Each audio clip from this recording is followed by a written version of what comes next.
Yes, hello to everyone. I welcome you all to this new daily news digest session.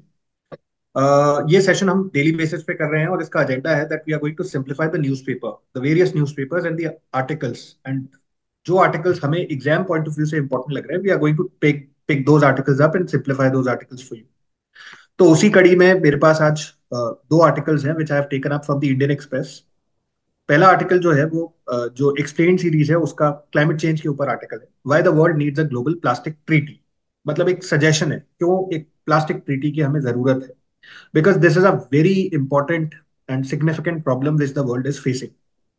तो इस article में इन्होंने कहा है कि आज से many more than 170 countries are going to converge in Busan. Busan basically is in the Republic of Korea, South Korea, to negotiate a new legally binding global treaty to end plastic pollution, including marine pollution। तो एक नई treaty negotiate होने वाली है। जब भी कुछ नया ट्रीटी और आउटकम निकल के आती है दैट बिकम्स इंपॉर्टेंट, तो please keep a tab on tomorrow's newspaper as well, because ये ट्रीटी अगर 2-3 दिन के अंदर साइन हो जाती है तो we are expected to know more about it. This is the fifth and final round of talks since 2022, when the UN Environmental Agency agreed to develop such a treaty by the end of 2024। तो एक treaty को अब आना तय है, global plastic treaty एक आने वाली। तो इस आर्टिकल में लिखा है कि first of all why do we need such a treaty, because plastic is a major menace, very simple. और अगर हम डेटा वाइज देखें तो the annual global production of plastic has doubled from 234 million tons in 2000 to 460 million tons in 2019। तो सिर्फ 20 साल में हमने प्लास्टिक का कंजम्पशन डबल कर दिया। Nearly half of this was produced in Asia, followed by North America, Europe, etc.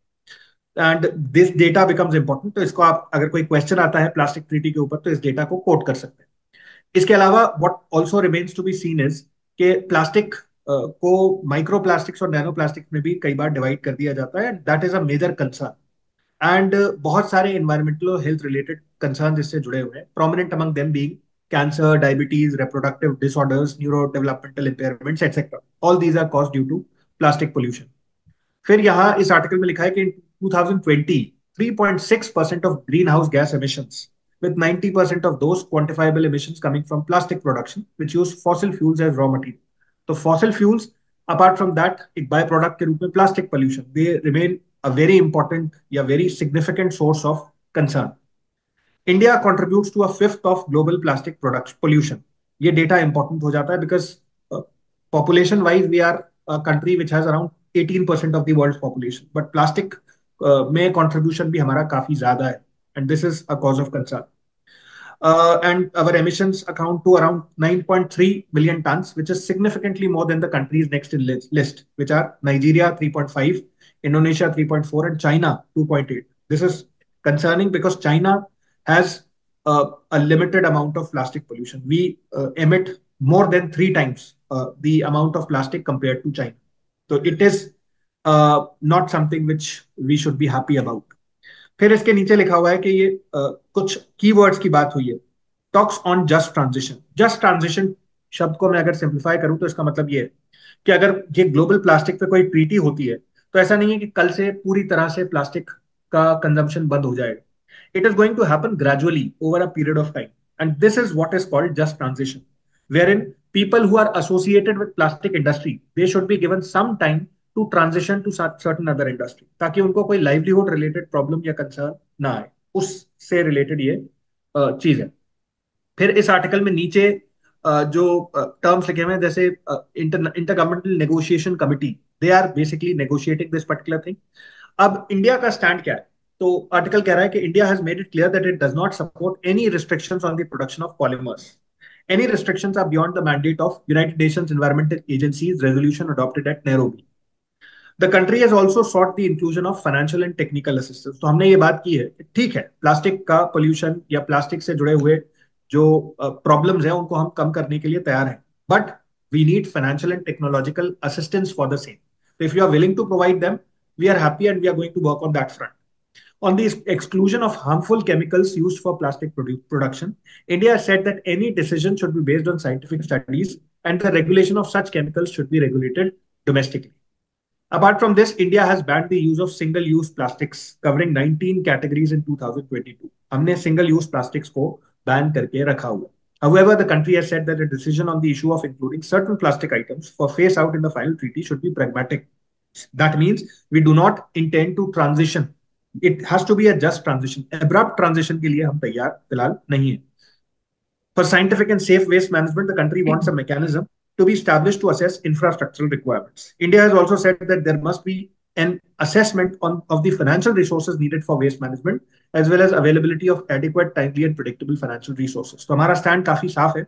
हम एक तो अब्रप्ट ट्रांजिशन नहीं चाहते और दूसरा हम फाइनेंशियल और टेक्नोलॉजिकल कमिटमेंट चाहते हैं. अगर ये दो चीजें वर्ल्ड कम्युनिटी तैयार है तो we are willing to basically take adequate steps in order to reduce the after effects of plastic pollution. So this was the first article.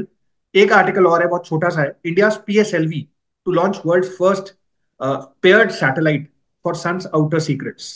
और ये लॉन्चिंग होने वाली है रिसेंटली और December 4th. तो PSLV is the name of the rocket जिससे हम ये लॉन्च करने वाले हैं. PSLV GSLV दोनों के बीच में डिफरेंस ये स्टूडेंट्स के लिए इंपॉर्टेंट है, नोट कर लेना चाहिए. एंड इसका first in the world this is named as Proba 3 mission. And this will see two satellites in a formation parallel to each other for long durations. दो satellites parallelly हमने launch करनी है. The satellite pair has been designed to study the solar corona. अब ध्यान रखिए, सन की corona को study करने के लिए they also sent another mission this year only. Its name is Aditya L1. तो ये सारे मिशंस को आप क्रोनोलॉजिकली भी पढ़ सकते हैं और कॉम्प्रिहेंसिवली पढ़ें ताकि अंडरस्टैंडिंग हो जाए कि वर्ल्ड कम्युनिटी पर्टिकुलरली इसरो सन को स्टडी करने के लिए क्या प्रयास कर रही है. तो कोरोनोग्राफ, सोलर कोरोना, जो भी ये कीवर्ड्स एसोसिएटेड विद सन है, they are also important from our exams perspective. इसके अलावा यहाँ पे लिखा हुआ है कि जो लॉन्च है in this particular launch, the satellites are going to be stacked together in a highly elliptical orbit. And उसके बाद ये सैटेलाइट्स पैरेलल ऑर्बिट्स में पुट कर दी जाएंगी. फिर कुछ कीवर्ड्स हैं जिनको आप जिनके मीनिंग्स ढूंढ लीजिएगा. कोलिशन अवॉइडेंस मनूवर, कैसे ये दोनों सैटेलाइट्स आपस में टकराए ना, उसके लिए they are also going to demonstrate this particular manoeuvre whereby the satellites will autonomously without any support ensure that they do not collide or run away from each other. The two satellites will fly in formation for 6 hours and separate away and then rendezvous again. Rendezvous मतलब दोबारा से ये process करेंगे.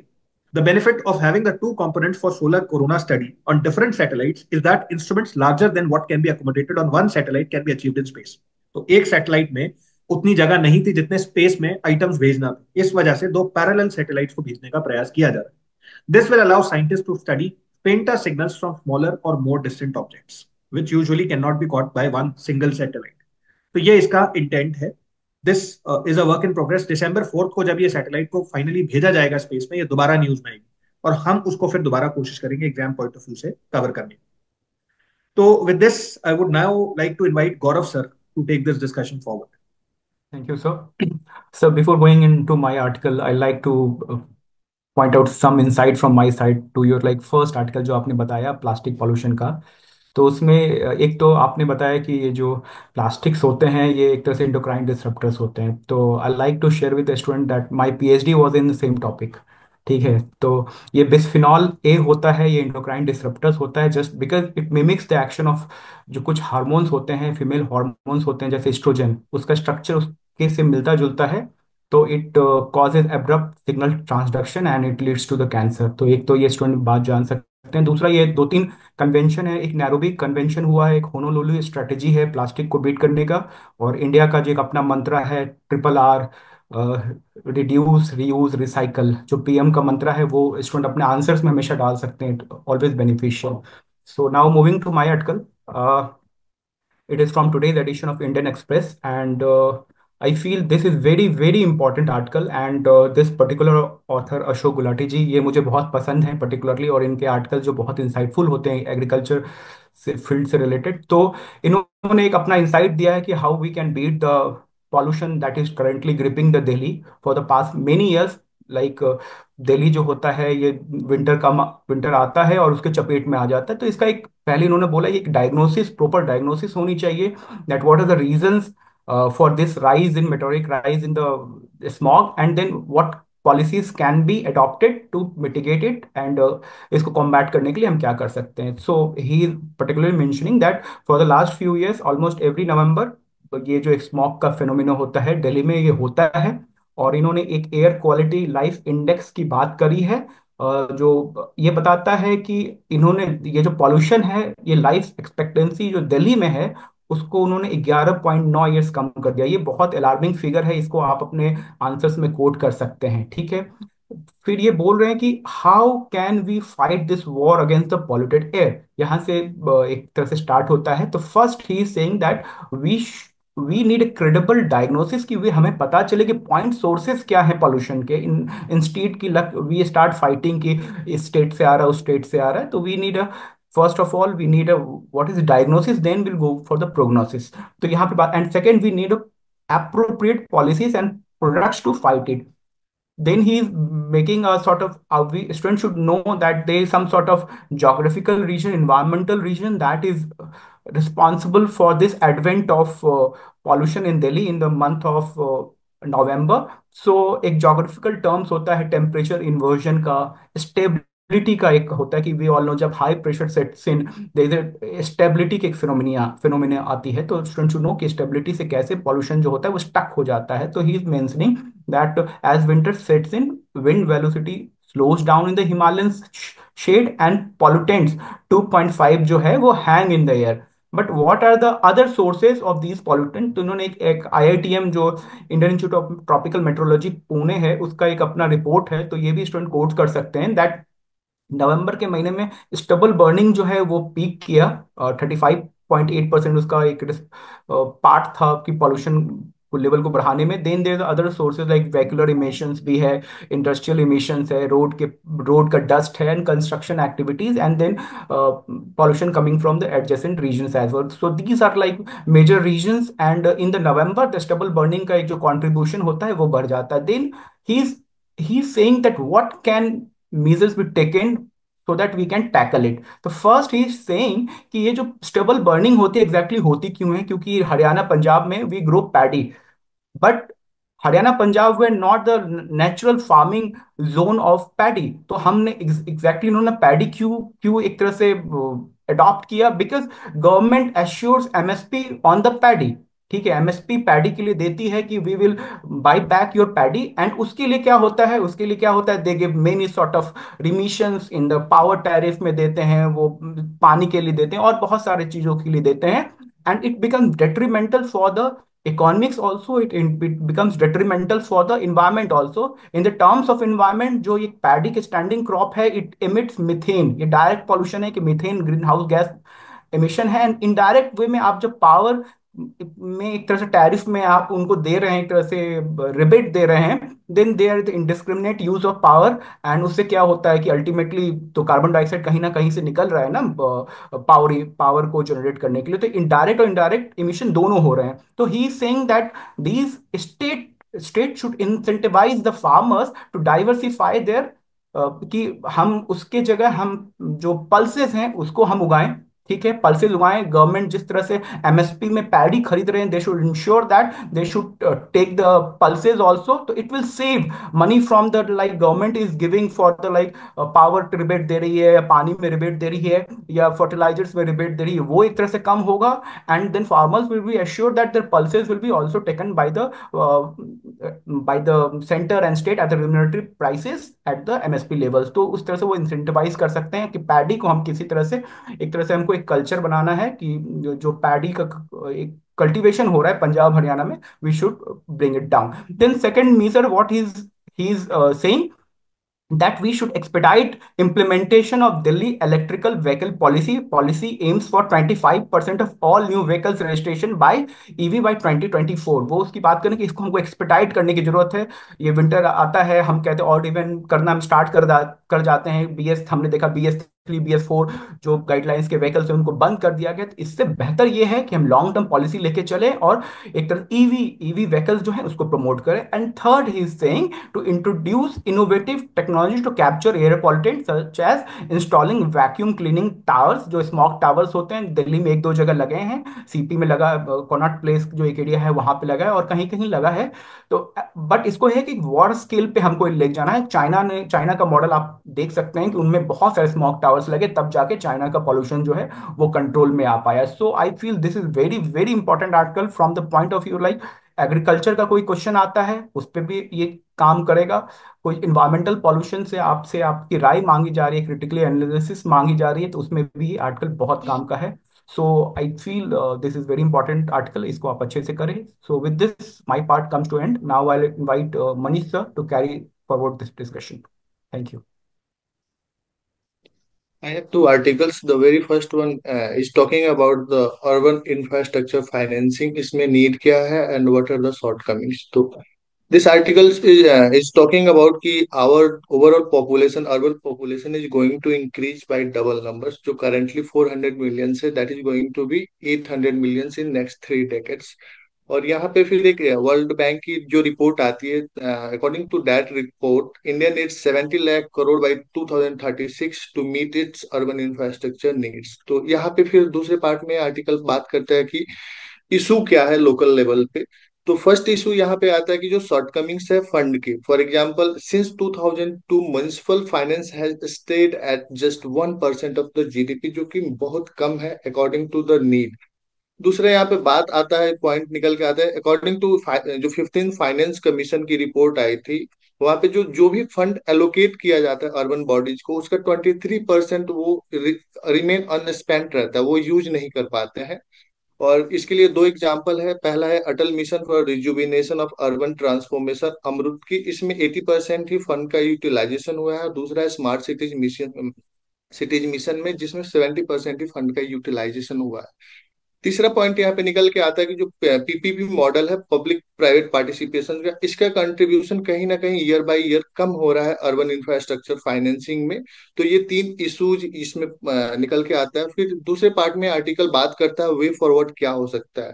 तो here it is talking about dual pronged approach to tackle all this issue, जिसमें पहला ये बात करता है we need to empower the municipal government with greater finance and administrative autonomy. Presently जो भी उनको फाइनेंशियल ऑटोनॉमी और एडमिनिस्ट्रेटिव ऑटोनॉमी की बात करें तो कहीं ना कहीं वो लैकलुस्टर है, जिस लेवल पे चाहिए उस लेवल पे नहीं है. अगर हम इन्हें एम्पावर करते हैं तो कहीं ना कहीं this step is going to attract the much needed private capital, इसकी बात करता है. दूसरा यहाँ पे मीडियम टर्म की बात करें तो इन्होंने मीडियम टर्म में इन्होंने अप्रोच दिया है. 4 पॉइंट्स पे बात किया है आर्टिकल. पहला है कि develop a robust pipeline of project की which project when we are going to take. तो दूसरा फिर इसमें बात करता है कि decouple project preparation from the financial assistance. अभी क्या होता है कि जो प्रोजेक्ट्स अर्बन बॉडीज फाइनलाइज करती है वो जल्दी जल्दी में कहीं ना कहीं कर लेती है, कहीं कि नंबर ऑफ प्रोजेक्ट से उनका financial allocation from the centre और स्टेट एसोसिएटेड होता है. तो यहाँ पे आर्टिकल बात करता है कि we need to decouple it and ensure that कि जो भी प्रोजेक्ट है वो डिजाइन किया गया है सोशल और इन्वायरमेंटल सस्टेनेबिलिटी के लिए and accordingly finance such projects. तीसरे में बात किया जाता है कि जो अभी जो टेक्नोलॉजी हम यूज कर रहे हैं अर्बन बॉडीज में that is old and obsolete, so we need to increase the use of digital public infrastructure for improve operation. और चौथे पॉइंट्स पे ये बात करता है वे फॉरवर्ड का कि जो हम नए प्रोजेक्ट्स ला रहे हैं जैसे मेट्रो और rail project should be integrated with urban development. और उससे इंश्योर होगा कि ये जो जॉब के क्लोजर वाले जो ट्रांजिट हब होते हैं वहां पे इनका स्मूथ इफिशियंट फंक्शनिंग होगा. तो कहीं ना कहीं ये डिजाइन हेल्पफुल होगा जनरेट करने के लिए जॉब, और फाइनेंशियली भी कहीं ना कहीं ये अर्बन बॉडीज को स्ट्रॉन्ग करेगा. तो ये पॉइंट वे फॉरवर्ड में 4 बात करता है. और लास्ट में कंक्लूडिंग पार्ट में बात करता है कि we need to have collaborative effort in order to sort out all this issues जो कि अभी अर्बन बॉडीज में है. तो ये बेसिक टेक अवे है दिस आर्टिकल का. 3 पॉइंट्स है जहाँ पे कि जो शॉर्ट कमिंग्स है, वे फॉरवर्ड में 4 पॉइंट्स है कि क्या हो सकता है, और फिर इसके लिए जो कोलेबोरेशन की रिक्वायरमेंट है ये तीसरे पॉइंट में आता है. दूसरा आर्टिकल है कि ये इट्स टॉकिंग अबाउट कि व्हाई सैटेलाइट स्पेस जंक में be bad news for the environment. अभी इस आर्टिकल में कुछ डेटा है जिसमें कि प्रेजेंटली जो ऑपरेटिंग सैटेलाइट है इसकी बात करता है तो that is in the range of 10,000. और प्रोजेक्टेड ये है कि it may go up to the half million by the end of decade. तो जैसे कि हम जानते हैं कि जब सैटेलाइट्स का एंड होता है, एंड ऑफ लाइफ होता है, तो कहीं ना कहीं वो डैबिस में कन्वर्ट होते हैं और आउटर एटमोस्फेयर में वो कहीं ना कहीं जंक का रूप ले लेते हैं. तो यहाँ पे एक रिसर्च हुआ था, उसमें पाया ये गया कि 10% of the aerogel particles in the stratosphere content aluminum and other metals that originate from the burn up satellites and rocket stage during the re-entry. तो एटमॉस्फेयर में कहीं ना कहीं मेटल्स का कंसंट्रेशन बढ़ रहा है आउटर स्फीयर में, जो कि स्ट्रेटोस्फीयर की बात की जा रही है। दूसरे पार्ट में ये बात की जा रही है कि जब हम रॉकेट को लॉन्च करते हैं तो उसका जो बाई प्रोडक्ट आता है in the form of black carbon, nitrogen oxide, carbon monoxide and aluminium oxide और वैरायटी ऑफ कैलोरीन गैस, तो कहीं ना कहीं ये पॉल्यूटेंट का काम करता है आउटर स्फीयर में। और दूसरे पार्ट में बात करता है कि how it is going to impact. इसका इम्पैक्ट की बात करें तो कहीं ना कहीं ये ह्यूमन को डायरेक्टली इम्पैक्ट नहीं करता because of the distance, but it has some ripple effect. तो रिपल इफेक्ट तो पड़ सकता है, तो उसके कारण से क्या हो सकता है कि जैसे कि हम जानते हैं कि जो इवोल्यूशन की बात करें तो ओवर बिलियन ईयर्स लगा अर्थ को लाइफ सस्टेन करने वाले इन्वायरमेंट प्रोवाइड करने में। तो कहीं ना कहीं लिटिल चेंज में trigger massive chaos on the planet, ये बात करता है ये आर्टिकल। फिर दूसरे पार्ट में इस आर्टिकल में ये आता है कि scientist are particularly concerned about the impact of this pollution on the ozone layer in the earth stratosphere. क्योंकि अल्मुनियम ऑक्साइड की बात करें तो कहीं ना कहीं इसको हम कैटलिस्ट ऑफ ओजोन डिप्लीशन होता है।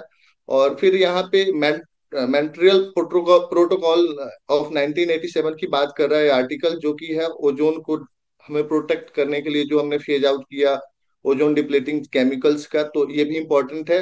और दूसरा फिर इसमें एक पॉइंट निकल के आता है कि जो सूट इमिट होता है from the rocket engine absorb solar energy and which can warm the atmosphere. तो कहीं ना कहीं ये ग्लोबल वार्मिंग को भी इम्पैक्ट करेगा, जो रॉकेट के लॉन्च से सूट निकलता है उससे। और ओजोन लेयर पे भी बहुत बड़ा थ्रेट आता है because of that aluminium oxide. तो ये बेसिक दो तीन पॉइंट्स इस आर्टिकल से निकल के आते हैं कि we are launching large number of satellites. तो कहीं ना कहीं in future those satellites are going to threat our environment, going to threat our overall planet of earth. तो ये बेसिक टेक अवे है इस आर्टिकल का। And this is all from my side, and with this I would like to conclude today's session. Thank you.